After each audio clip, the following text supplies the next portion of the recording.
Sí, Lauris, estás mostrando la pantalla y se escucha bien. Listo, Gracias por acompañarnos hoy. gracias. Bueno, entonces el tema que les traigo para el staff de hoy es enfoque de la pérdida visual transitoria, partiendo principalmente pues como de la parte del interrogatorio y del examen físico de estos pacientes para poder guiarlos como en búsqueda de la etiología pues, que está causando la pérdida visual transitoria en estos casos. Vamos a ver pues que va a ser un espectro de muchas enfermedades, desde enfermedades que pueden ser entre comillas leves y no tan amenazantes hasta enfermedades que pueden tener tanto pues parte como en la amenaza visual y de la vida del paciente, que usualmente estos pacientes van a tener un enfoque multidisciplinario. Entonces, como generalidades, la pérdida visual transitoria pues es un síntoma que es muy común, que reportan los pacientes y que no lo pueden reportar tanto a nosotros como a los neurólogos o como entrar por un servicio de urgencias. Y como les mencionaba ahora, puede ser el primer síntoma de patologías que puedan amenazar la visión o inclusive la vida. Es importante siempre establecer muy bien el tipo de pérdida visual, ya que de ahí vamos pues como a partir para tener la sospecha de que puede estar causando este síntoma y vamos a ver a lo largo de la charla que lo más importante o lo que nos puede dar más claves es definir si esta pérdida visual es monocular o es binocular. Muchas veces los pacientes no saben distinguir si es de un ojo, si es de ambos ojos o las características de esa maurosis pues, o de esa pérdida visual, pero pues les voy a dar como unos tips con el que podemos ir enfocando a estos pacientes. Y además muchas veces pues es necesario que empecemos a proceder con una historia clínica poco clara y nos toca entonces considerar como todas las posibles entidades y empezar pues como con los diagnósticos más riesgosos y terminar pues con los diagnósticos de exclusión que les voy a mencionar. Y lo más importante, como les he dicho, es enfocar bien siempre la sospecha etiológica. Bueno, es importante también tener en cuenta estas dos definiciones, pues que aunque una hace parte de la otra, pues vamos a ver que tienen criterios diferentes. Entonces, para hablar de que un paciente tiene una pérdida visual transitoria, es la pérdida visual que puede ser parcial o completa, que se presenta de forma súbita, que puede ser en uno o en ambos ojos y que tiene una duración menor de 24 horas. Y la maurosis fugax es esta pérdida visual transitoria aguda, pero que es secundaria a una etiología tromboembólica en la retina. Entonces, para tener en cuenta, pues, como estas dos terminologías. En cuanto a la epidemiología, se habla de que la pérdida visual transitoria en Estados Unidos comprende el 50.000 de las consultas anuales y la incidencia va a aumentar obviamente con los factores de riesgo y con la edad. Como la principal causa, pues una de las principales causas es las embolias o las oclusiones transitorias en la retina, estos van a ser pues como los principales factores de riesgo. Entonces la incidencia en estos pacientes va a ser mucho mayor en pacientes hipertensos, en pacientes diabéticos, en pacientes con antecedente de dislipidemia o cualquier otro factor de riesgo que predisponga a una isquemia. Dentro de las dos causas principales, según si es monocular o binocular, la causa principal para una pérdida visual transitoria monocular es la isquemia por oclusión transitoria y en los casos de amaurosis binocular, la principal causa es la migraña. Y también la edad nos va a servir mucho pues como para la sospecha etiológica. Usualmente en pacientes jóvenes, aparentemente pues sanos, sin ningún factor de riesgo, menores de 50 años, la principal causa también va a ser la migraña. Para pacientes mayores de 50 años o con alguno de estos factores de riesgo, pues ya mencionamos que son las oclusiones transitorias. Entonces, les traigo esta imagen como para que se den cuenta de a todas las causas a las que nos podemos ver enfrentados con estos pacientes y casi que todo lo que debemos descartar Y entonces como para reflexionar de que el primer enfoque con el interrogatorio y con el examen físico nos va a ayudar pues más a llegar a la etiología de la enfermedad, pues porque empezar a descartar cada una de estas causas, pues, o sea, no sería práctico para el paciente, pues ni para el sistema de salud ni para nosotros mismos. Entonces, este va a ser más o menos como el derrotero que vamos a tener durante la charla. Vamos a dividir en las causas monoculares, donde vamos a tener toda la parte de las oclusiones y los embolismos, la parte de las vasculitis, las amaurosis que van a ser por compromiso intraorbitario, el síndrome ocular isquémico, los vasoespasmos retinianos, el edema del nervio óptico que también puede estar presente como causa en las binoculares y las causas pues como del segmento anterior. Y dentro de las posibles causas de pérdida visual transitoria binocular, vamos a tener pues el compromiso occipital pues o del lóbulo posterior o los infartos pues vertebrobasilares, las convulsiones occipitales y la migraña pues van a ser como lo que vamos a hablar durante la charla y cómo identificar o cómo sospechar cada una de estas. Entonces, lo más importante va a ser pues como ese primer contacto con el paciente y de esto pesa más que todo el interrogatorio que el examen físico. Entonces, esa historia inicial y esa anamnesis van a ser cruciales pues como para determinar el paso a seguir y los estudios que vamos a solicitar para establecer la causa. Entonces, la edad, como les mencionaba ahora, si es menor o mayor de 50 años, pues ya nos hace pensar en qué posible etiología tenemos en pacientes jóvenes, recordemos que son las migrañas, u otros diagnósticos que les voy a mencionar. En los pacientes mayores siempre va a ser importante descartar las causas embólicas, indagar pues si la paciente está en estado de embarazo, porque todos sabemos pues que el embarazo es un factor de riesgo por ser un estado procoagulante, los antecedentes como hipertensión, diabetes, dislipidemia o cualquier enfermedad cardiovascular, y pacientes pues con cualquier problema de la coagulación como el síndrome antifosfolípido pues por obvias razones. También es importante no solo indagar pues por los antecedentes, sino también por las características de esa pérdida visual, no solo si es binocular, monocular, sino por ejemplo la duración. Entonces, aquí hay como unas pistas que obviamente no son ley, pues y no son exactas, pero que nos pueden ir pues como sumando a la sospecha que podamos tener. Entonces, si la duración de la pérdida visual fue de segundos, y además se asoció a cambios de la posición, pues usualmente podemos estar pensando en un compromiso del nervio óptico como edema, y en casos en los que no sea solo de segundos o con cambios de posición, sino que dure unos minutos más, aproximadamente de 2 a 10 minutos, y si es unilateral, ya podemos pensar en las causas isquémicas. Esto pues sí me parece como muy difícil de determinar, pues y más para el paciente, pero pues mencionaban que posiblemente sea de causa embólica, si dura entre 2 a 5 minutos, pero si dura un poquito más, hasta 10 minutos, uno podría pensar en que es un vasoespasmo. Y usualmente las pérdidas visuales más de mayor tiempo, o por ejemplo que puedan durar más de 30 o 60 minutos, ya se podría pensar en una causa migrañosa. También es importante en el interrogatorio tratar de determinar lo mejor posible la forma de presentación. Dentro de ellas, pues posiblemente podemos pensar en que si hay un defecto altitudinal, son más asociados pues a isquemia o a embolia carotídea o cardíaca, más que una pérdida visual difusas. Y, por ejemplo, si el paciente dice que adicionalmente estas pérdidas visuales siempre están acompañadas de una actividad física, pues tenemos otras dos sospechas que son el síndrome de dispersión pigmentaria o la neuritis óptica.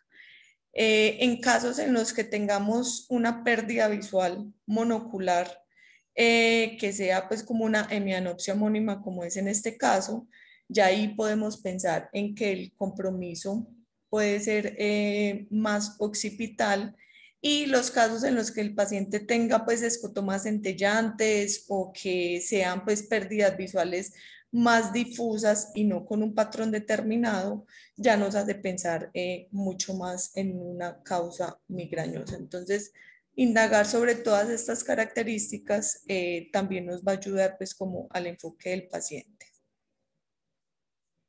Bueno, y ya lo otro que debemos indagar, ya dejando a un lado pues como la parte puntual de la pérdida visual transitoria, es a qué otros síntomas o qué otros hallazgos tiene este paciente. Entonces, si el paciente refiere que aparte de la pérdida de la visión, tiene otros síntomas visuales positivos, tiene cefalea, tiene náuseas o tiene vómito, pues obviamente la principal sospecha va a ser una migraña.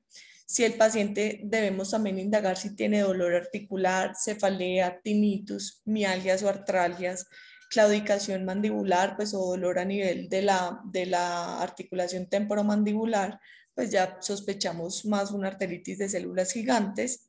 Si de pronto tiene algún déficit focal neurológico, tiene una disartria o tiene una alteración del estado de conciencia, podemos estar ante un cuadro de una ACV o de un compromiso pues vertebrovascular. Si el paciente refiere dolor periorbitario, dolor pues como lancinante en el cuello y además al examen físico le vemos un síndrome de Horner pues ipsilateral al lado pues de la pérdida visual, sospechar una disección de la carótida interna. Si hay dolor con los movimientos extraoculares o esa pérdida visual se presenta en algún movimiento pues de la mirada, podemos estar ante una masa orbitaria que haga compresión pues como vascular en ese punto de la mirada. Y si el paciente pues tiene aparte de la pérdida visual síntomas de presíncope, podemos estar ante una hipotensión sistémica o un síndrome de hiperviscosidad. Entonces siempre son como preguntas clave que debemos hacerle a los pacientes.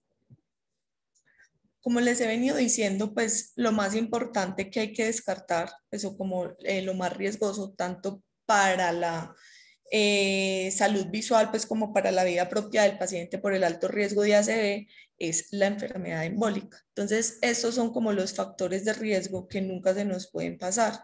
Hipertensos, diabéticos, dislipidemia, el SAOS, la sateromatosis, en los usuarios de drogas intravenosas, pues porque también predisponen a embolismos, los antecedentes familiares de trombofilia, el cáncer, pues por ser un estado protrombótico, el cigarrillo y cualquier enfermedad como vasculitis o enfermedades del tejido conectivo. Entonces también siempre indagar sobre esto a los pacientes.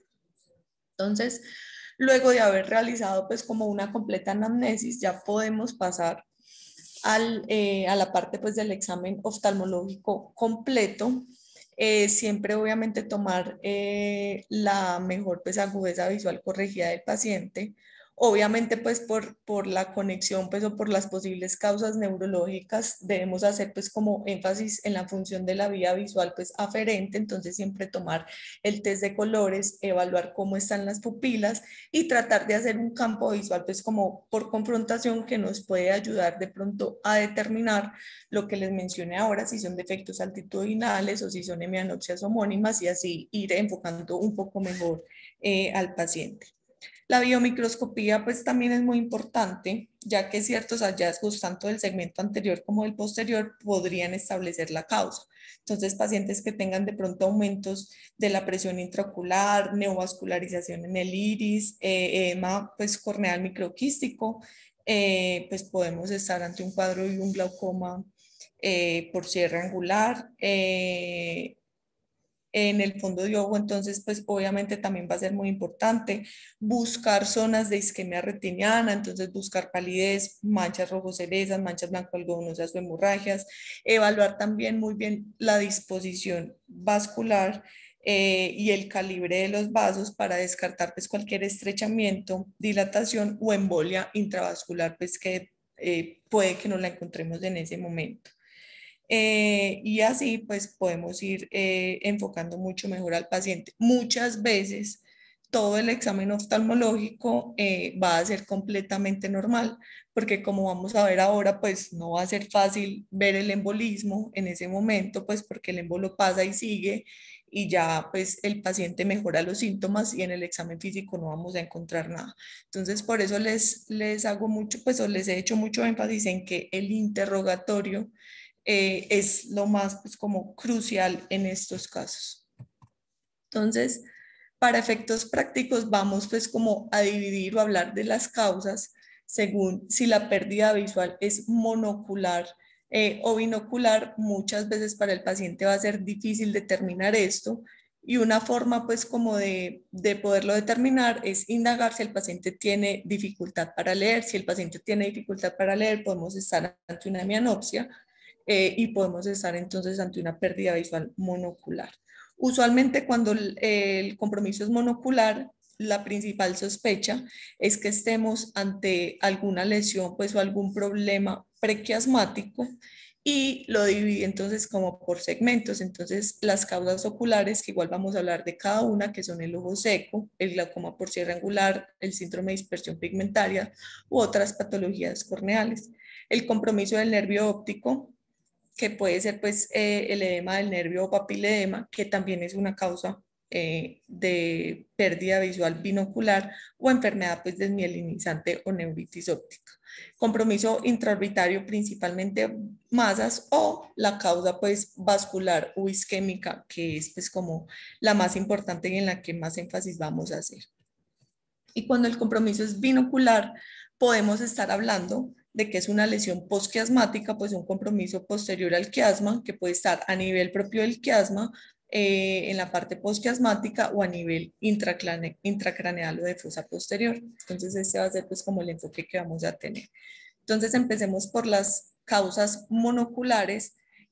Propiamente pues a nivel ocular podemos estar ante un cuadro de ojo seco. Casi que este va a ser pues obviamente un diagnóstico de exclusión, porque primero pues hay que descartar enfermedades más severas y siempre debemos considerar pues como etiologías más amenazantes. Entonces estos pacientes pues siempre debemos indagar por síntomas de irritación, de sensación de cuerpo extraño. Usualmente es una visión borrosa que empieza a mejorar pues como con el parpadeo o que es intermitente pues a lo largo del día. Pues hacer el test de Schirmer y el BUT, que nos hacen pues como el diagnóstico y evaluar también si el paciente tiene una queratitis punteada. Tenemos también como causa el glaucoma por cierre angular, que obviamente pues vamos a identificarlo pues como ya todos conocemos con edema del córnea. Podemos tener el signo pues de Glaucomflecken, que es por esos cuadros de hipertensión pues como ocular que mejoran y resuelven. También pues evaluar el Van Herrick y la conioscopia pues y la toma de la presión intraocular. El síndrome de dispersión pigmentaria usualmente se va a desencadenar con el ejercicio. Estos pacientes hacen entonces una liberación de pigmento. En la cámara anterior usualmente es de pacientes adultos jóvenes sin ningún antecedente, y esa liberación de pigmento lo que va a hacer es que nos va a producir un cuadro pues, de hipertensión ocular con dolor. Vamos a ver pues, el uso de Krukenberg y la retroiluminación del iris, que usualmente va a ser en la media periferia o cercana al esfínter. La disfunción endotelial pues, o las otras patologías corneales, pues vamos a ver los hallazgos típicos pues, según la que sea a nivel de la córnea. Entonces vamos a encontrar edema corneal o presencia de gutas, y también nos puede causar pérdida visual transitoria el síndrome de uveitis, glaucoma e ifema, que es un síndrome raro. Usualmente es una complicación de la cirugía pues, de catarata, porque el lente intraocular queda mal posicionado en el sulcus, empieza a hacer pues como contacto con el tejido uveal y empieza a hacer un grado de dispersión pigmentaria. Estos pacientes además van a tener un microifema, una hipertensión pues ocular crónica y edema macular cistoide. Aquí con la parte del microifema también pues no lo traje, pero muchas veces los pacientes que tienen alguna pues hemorragia intraocular, ya sea ifema o hemorragia vítrea, que tengan algún nivel, van a referir que cuando se acuestan pierden la visión, o con ciertos movimientos pierden la visión, y cuando cambian de posición mejora. Entonces también pensar en posibles sangrados que tengan algún tipo de nivel o de movilidad como una de las causas. Ya en la parte del nervio óptico, que puede ser causa de pérdida visual monocular o binocular, podemos estar ante un edema de papila o un papiledema.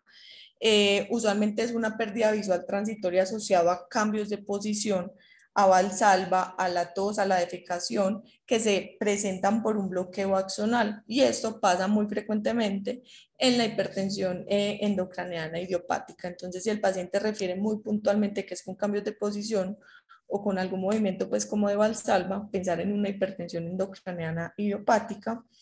También en los casos de neuritis óptica, usualmente el paciente va a referir que presenta un empeoramiento de la pérdida visual con el aumento de la temperatura corporal, o en casos pues como de tomar una ducha caliente, de hacer un ejercicio, de tener una hipertermia o fiebre. Y esto es lo que denominamos pues el signo de Utov, que es muy común en los pacientes con esclerosis múltiple. Y la forma pues como de determinar si hay un edema de papila o un papiledema, pues obviamente es con la evaluación pues del fondo de ojo, que ahí sí va a ser pues como fácil, entre comillas, determinar la causa de la pérdida visual transitoria. Por otro lado, tenemos entonces cualquier compromiso intraorbitario, que principalmente van a ser masas que pueden ser intra o extraconales, y lo típico de estos pacientes es que con ciertos movimientos específicos, más que todo en las miradas extremas, van a ser pues por la masa cualquier compresión vascular o del nervio óptico, y van a ser esas pérdidas visuales transitorias. Entonces, esa es pues como la principal característica que ellos van a referir. Adicionalmente, podemos tener otros signos como la proptosis o alteración o limitación de la motilidad, y por eso todos los pacientes, pues no solo por las masas intraorbitarias, sino también pues por el compromiso neurológico que siempre debemos sospechar en el paciente con pérdida visual transitoria, siempre deben tener pues alguna neuroimagen o una resonancia óptica contrastado de órbita. Se habla de que las principales lesiones o masas que se acompañan de pérdida visual transitoria y que pueden explicar pues el 70% de los tumores intraorbitarios que presentan pérdida visual transitoria van a ser el hemangioma cavernoso y el meningioma del nervio óptico. Sin embargo, también se han descrito casos de pérdida visual transitoria con gliomas del nervio óptico, con cuerpos extraños intraorbitarios, con lesiones metastásicas e inclusive con la orbitopatía distiroidea. Entonces aquí les traigo este caso que la literatura pues decía que era una paciente de 55 años que tenía antecedente de una fibrilación auricular e hipertensión. Entonces con esto pues uno lo primero que va a sospechar es una causa embólica, obviamente, y con razón. La paciente presenta visión borrosa en el ojo derecho hacia cualquier posición de la mirada diferente a posición primaria, y además tiene una limitación de la motilidad para la aducción y abducción de ese ojito derecho. Se le sospechó entonces algún compromiso intraorbitario a pesar de sus factores de riesgo pues cardiovasculares, y vemos cómo tiene pues esta lesión que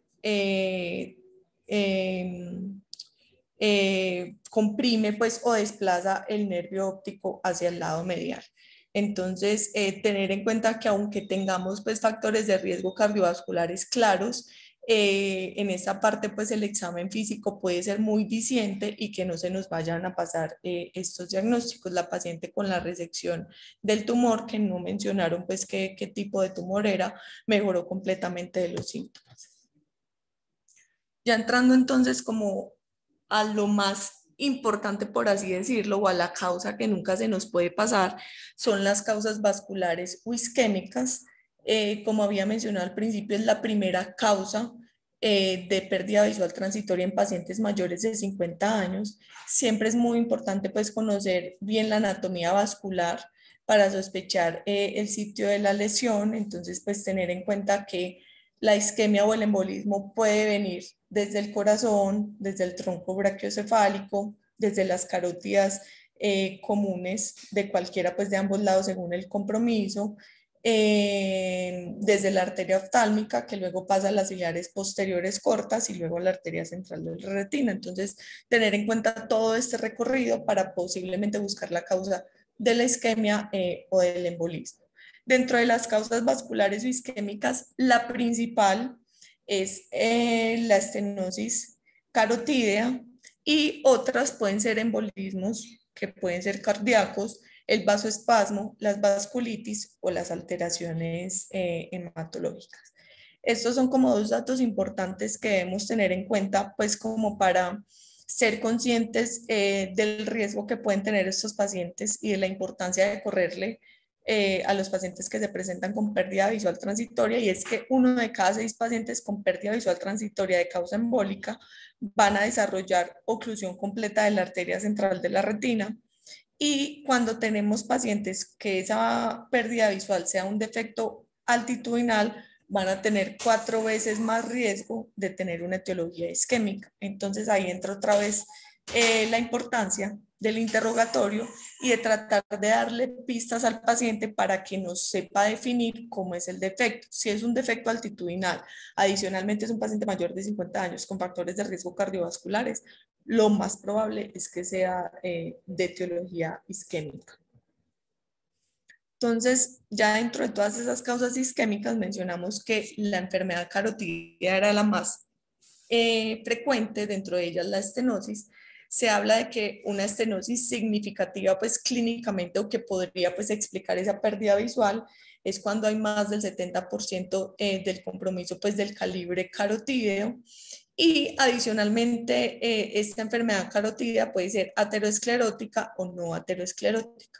La aterosclerótica es el émbolo, pues, o el embolismo graso, y las causas no ateroscleróticas de enfermedad carotídea que nos pueden dar pérdida visual transitoria son la disección carotídea, la arteritis de Takayasu o el trauma carotídeo.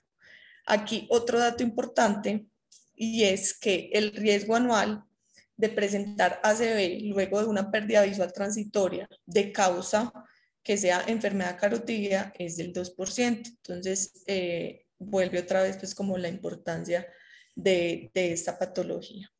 Entonces, hablando pues de la aterosclerótica, ya mencionamos que es el embolismo, o sea, la maurosis fugax, como les expliqué al principio la definición. Estos embolismos pueden ser de calcio o de colesterol. Cuando son de calcio, usualmente el origen va a ser cardíaco, entonces estos pacientes deben tener siempre un electrocardiograma, un Holter, inclusive una ecografía, una ecocardiografía transtorácica, que ahora lo vamos a mencionar. Y típicamente los émbolos de colesterol son los que vienen pues como de origen carotídeo. Se encuentran usualmente a nivel de las intersecciones o de las bifurcaciones, y se asocian a zonas pues como de palidez retiniana por la isquemia o a manchas blanco-algodonosas. Ver pues los émbolos es a veces un poco difícil, como les dije al principio, muchas veces tenemos el examen físico oftalmológico completamente normal, pero pues siempre hay que entonces descartar la enfermedad carotídea. Pero cuando los vemos pues al fondo de ojo, usualmente van a ser, como les mencioné, a nivel de las intersecciones, y esto es lo que se conoce pues como la placa de Hollenhorst, que se encuentra usualmente a nivel de la bifurcación. Este es entonces un caso de un paciente de 57 años que presentaba pérdida visual transitoria a nivel monocular del ojito izquierdo, que cubría pues como un hemisferio visual aproximadamente por 20 minutos, y acompañaba también de destellos de luz, y que se fue recuperando gradualmente. Durante el examen oftalmológico el paciente es completamente asintomático. Sin embargo, el oftalmólogo pues al fondo de ojo logró pues evaluar pues o ver este émbolo de color amarillo, que sugiere pues que es de colesterol, que estaba en la bifurcación pues arterial. El campo visual de este paciente era completamente normal. El OCT, no sé si se alcanza a ver aquí con la flechita roja, también muestra el embolismo, y la angiografía pues de los troncos supraórticos muestran pues como esta zona que es la estenosis carotídea, que es lo que explicó pues el embolismo del paciente. Bueno, dentro de las enfermedades carotídeas, la estenosis también puede generar un síndrome de hipoperfusión según el grado de estenosis, o sea, no nos puede generar solo embolismos, sino también cuadros de hipoperfusión, y según esa hipoperfusión puede haber compromiso ocular o inclusive cerebral. Entonces, cuando hay estenosis con hipoperfusión ocular, es lo que conocemos como un síndrome isquémico ocular. Usualmente se produce en hombres mayores de 60 años. Su causa, como ya mencioné, es la hipoperfusión severa y tiene una incidencia hasta del 15%. Los síntomas que van a presentar estos pacientes es inyección conjuntival, pueden tener neovasos en el iris según la severidad de la hipoperfusión, hipertensión ocular y típicamente al fondo de ojo estos pacientes van a tener hemorragias retinales que usualmente van a estar ubicadas en la media periferia. A la angiografía fluoresceínica, pues en estos casos va a haber un llenado coroideo tardío y un aumento de la fase arteriovenosa por compromiso de las colaterales de la carótida externa. Entonces, tener en cuenta que también podemos estar entre cuadros de hipoperfusión y no necesariamente de embolismo. Bueno, este es como un estudio que les traigo, cuyo propósito fue como determinar la prevalencia de estenosis carotídea en pacientes con amaurosis fugax, o sea, qué tan frecuentemente era la causa de enfermedad carotídea y qué factores de riesgo eran pues como los más asociados. Entonces fue un estudio donde fue retrospectivo, recolectaron historias en un centro médico de Estados Unidos que lo hicieron de entre el 2004 y el 2010.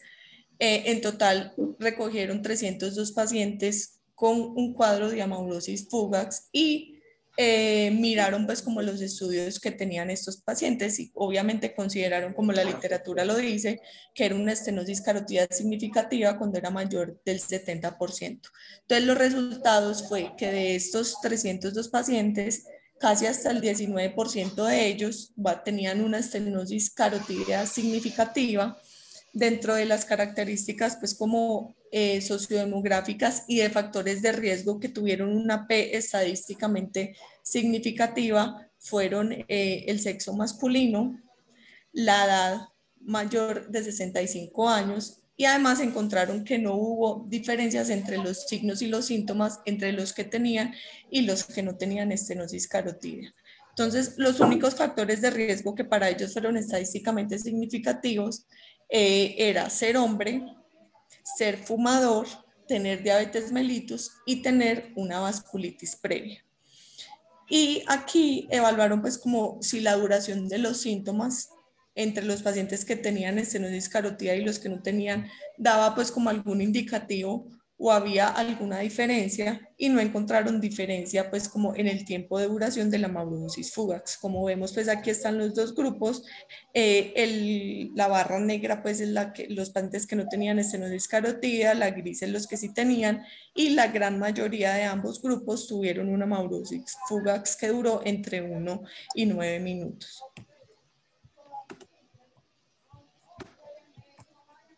Bueno, aquí como para ir finalizando la parte del embolismo y como ver la importancia pues como de determinar y de buscar esta etiología, les traigo como esta definición de la AJA pues o de la Academia Americana del Corazón que redefine la isquemia pues transitoria, donde entra la retina. Entonces, hablan de que la TIA o la isquemia transitoria es un episodio transitorio de cualquier disfunción neurológica causada pues por algún compromiso pues focal a nivel cerebral de la médula espinal o isquemia retiniana sin ningún infarto pues agudo.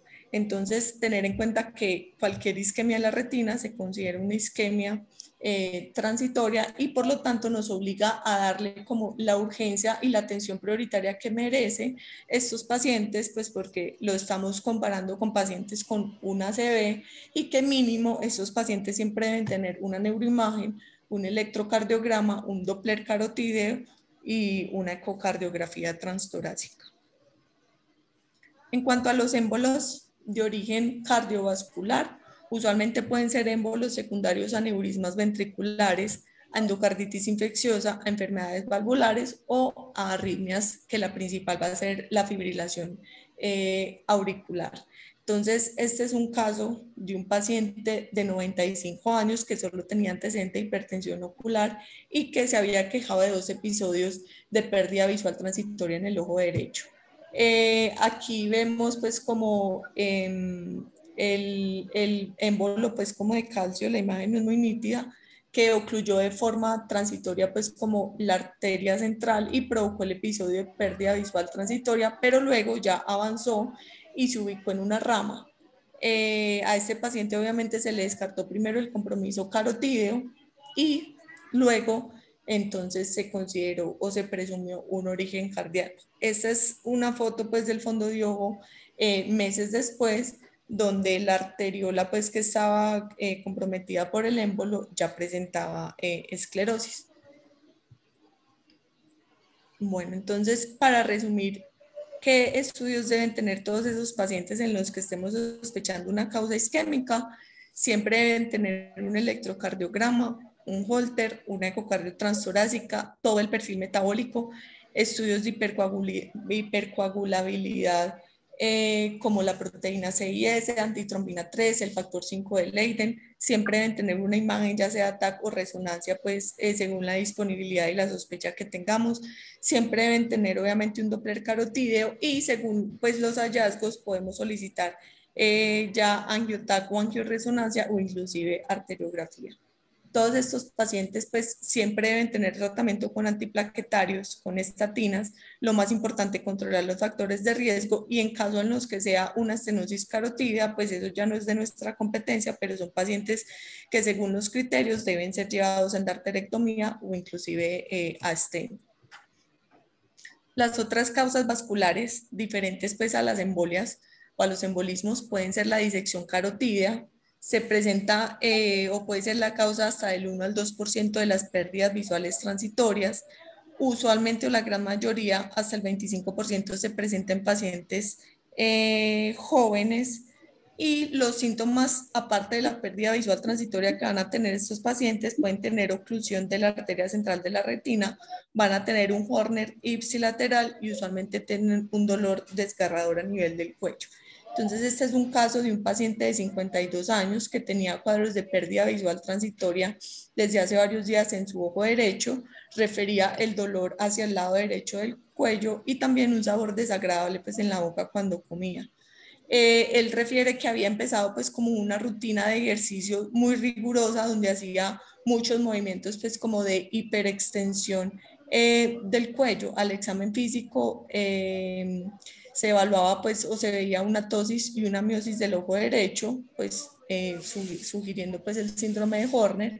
Esta foto de abajo es el test positivo para praclonidina, que también nos apoya pues el síndrome de Horner, y se le hizo entonces una angioresonancia donde muestra este falso lumen y una disminución aquí del calibre de la carótida interna que consiste pues como en una disección carotídea.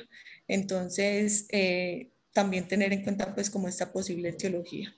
Otra etiología vascular puede ser las arteritis de células gigantes. Recordemos que la arteritis de células gigantes es una vasculitis granulomatosa que va a comprometer vasos de mediano y de gran calibre. Usualmente es más de mujeres alrededor de los 70 años y hasta el 50% de los pacientes va a tener asociado también una polimialgia reumática que usualmente va a comprometer las articulaciones más proximales, van a tener dolor de la articulación temporomandibular, claudicación mandibular, pueden tener diplopia y esa pérdida visual usualmente puede ser un defecto altitudinal.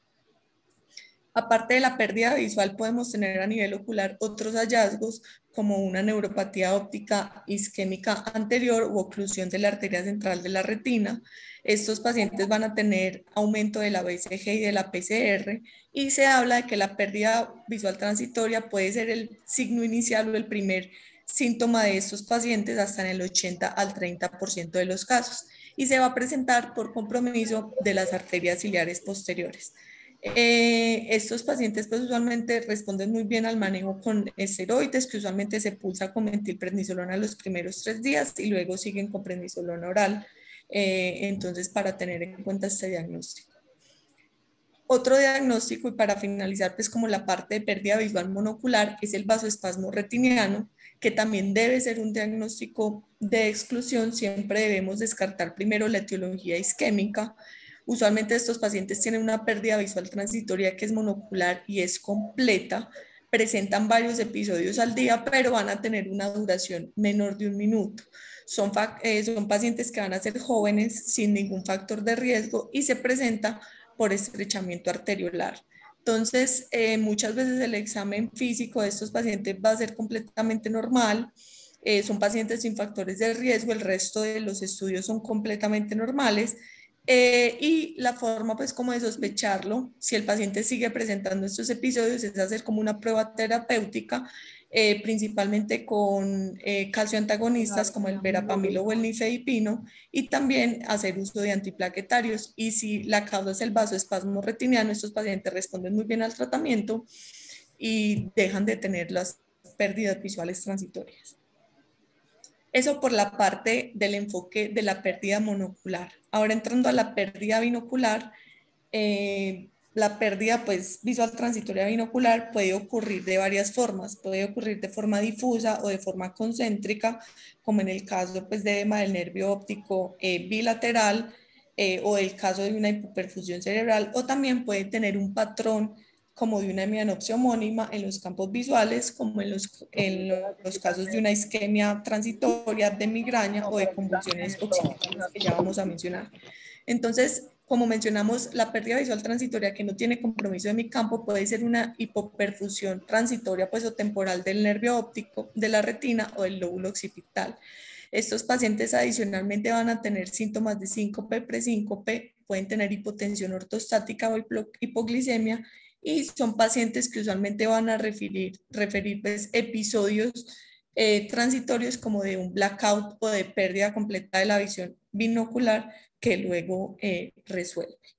Cuanto al edema del nervio óptico, ya lo mencionamos en la causa monocular, también puede ser binocular, puede ser por enfermedad compresiva inflamatoria o infecciosa, puede ser también asociado a un aumento de la presión intracraneana, se asocia a cambios de posición y tiene una duración de menos de 30 segundos, que esta parte pues sí va a ser muy fácil de determinar con el examen físico pues, oftalmológico. En cuanto a la migraña, mencionamos que es la principal causa de la pérdida visual binocular y usualmente en pacientes menores de 50 años.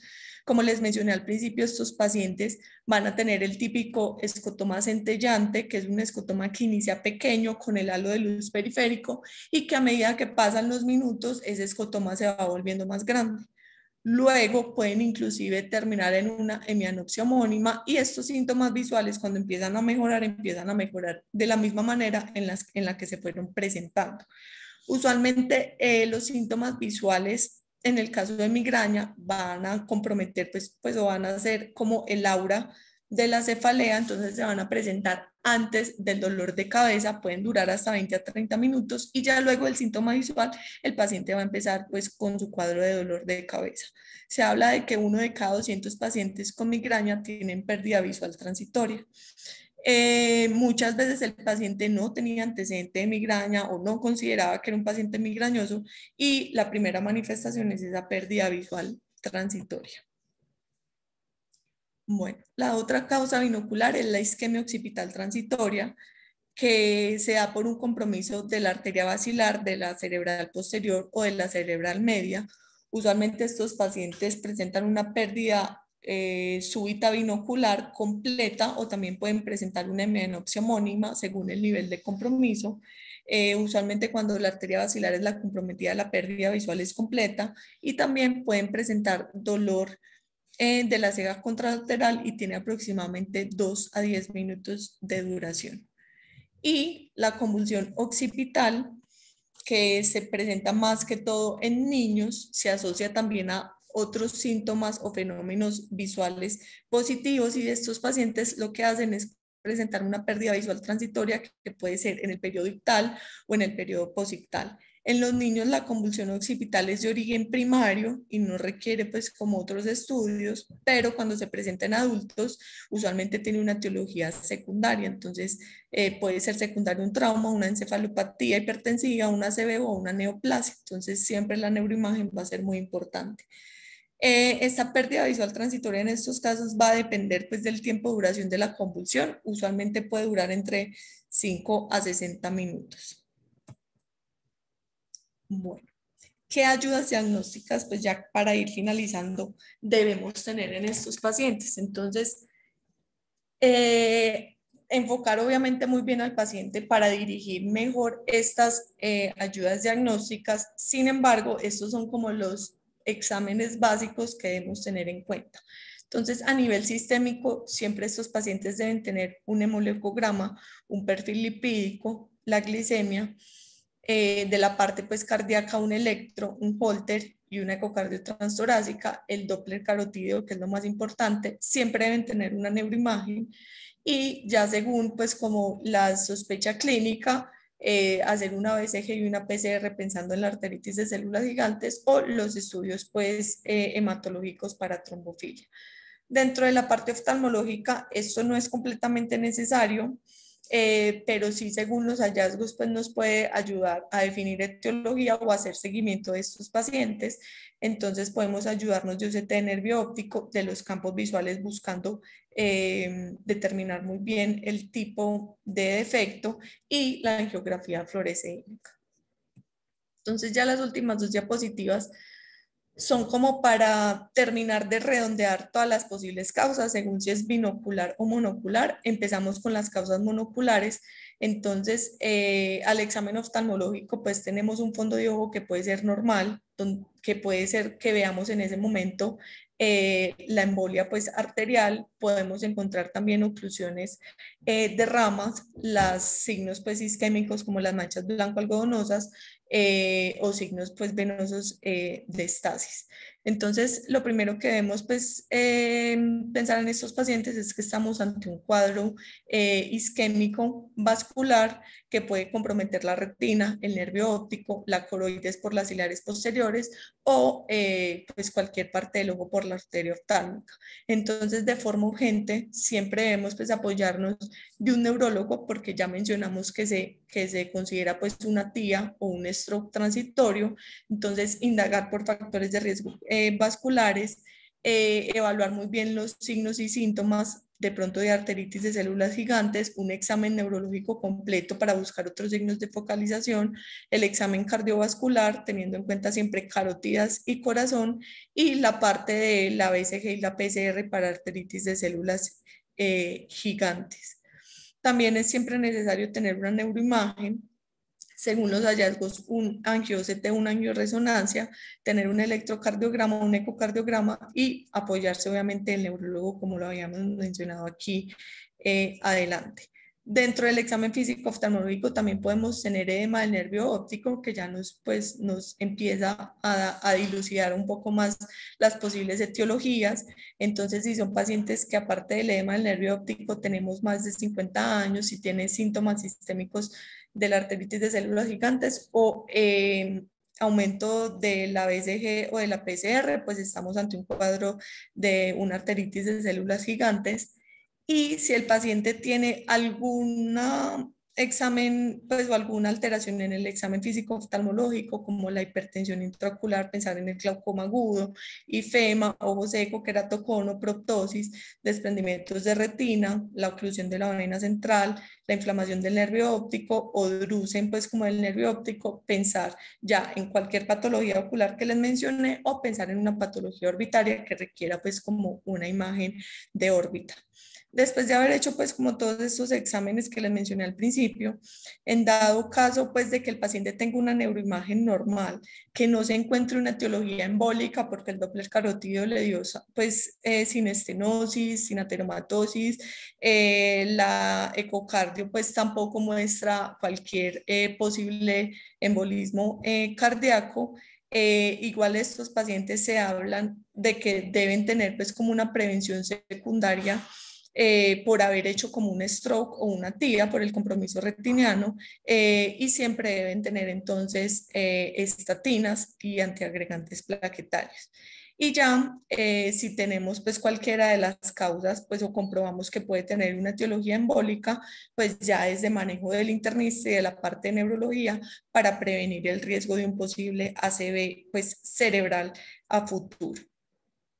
Y este es el resumen de las pérdidas visuales transitorias binoculares, donde tenemos las tres principales causas: la migraña con aura, la isquemia transitoria occipital y la convulsión occipital. Entonces recordemos, en cuanto a los síntomas visuales, la migraña con aura va a tener el escotoma centellante, que usualmente va a tener bordes irregulares con otros síntomas visuales positivos. Dentro de la isquemia occipital transitoria, el paciente solo va a tener la mianopsia o la amaurosis, pues, o pérdida visual, sin otros síntomas visuales positivos. Y en la convulsión occipital también pueden haber síntomas visuales positivos como los fosfenos, o en el periodo pues ictal, perder la visión por completo. En cuanto a la progresión de los síntomas, la migraña son síntomas que van progresando o empeorando en el tiempo y de esa misma forma regresan. En la isquemia occipital transitoria son de inicio súbito y asimismo desaparecen, y de la convulsión occipital tampoco son progresivos. La duración en la migraña es de más duración, 20 a 30 minutos. En la isquemia transitoria puede durar segundos o minutos, y en la convulsión occipital, pues depende pues de cuánto dure el periodo ictal o posictal. Cuanto a la cefalea, obviamente la migraña va a tener una cefalea que usualmente sigue luego del aura o de los síntomas visuales. En cuanto a la isquemia occipital transitoria, pueden tener algo de cefalea en el momento de los síntomas visuales, y en la convulsión no van a tener ningún tipo de cefalea y otros síntomas asociados. Pues ya sabemos pues que en la migraña indagar también por síntomas como las náuseas o el vómito, y otros síntomas de aura que usualmente van a ser sensoriales. En la isquemia occipital transitoria, obviamente aparte de la pérdida visual, como tiene una isquemia a nivel del polo posterior, pues de la parte posterior cerebral, pueden tener otros síntomas como vértigo, mareo, pueden tener dificultad pues para la estabilidad pues, o para caminar, diplopia y debilidad de las extremidades. Y en las convulsiones occipitales usualmente no tienen otros síntomas asociados, pero pueden estar asociados otro tipo de convulsiones diferentes a la pérdida visual transitoria. Y eso era pues como todo lo que les traía para hoy, pues traté como de hacerlo lo más práctico para no pasar ninguna etiología y como que podamos entender y tener el derrotero de preguntas y el enfoque del paciente. Y esta es la bibliografía pues como que usé para la charla. Muchas gracias.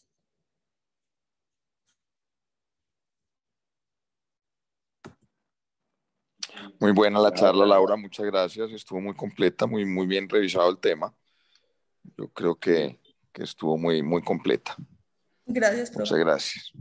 Totalmente, Laura, estuvo muy buena, muy completa, todo muy claro.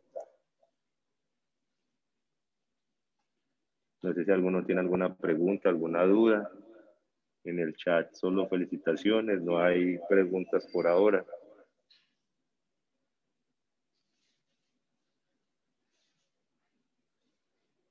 Muy bien, si no hay más preguntas, vamos a pasar a revisar un caso que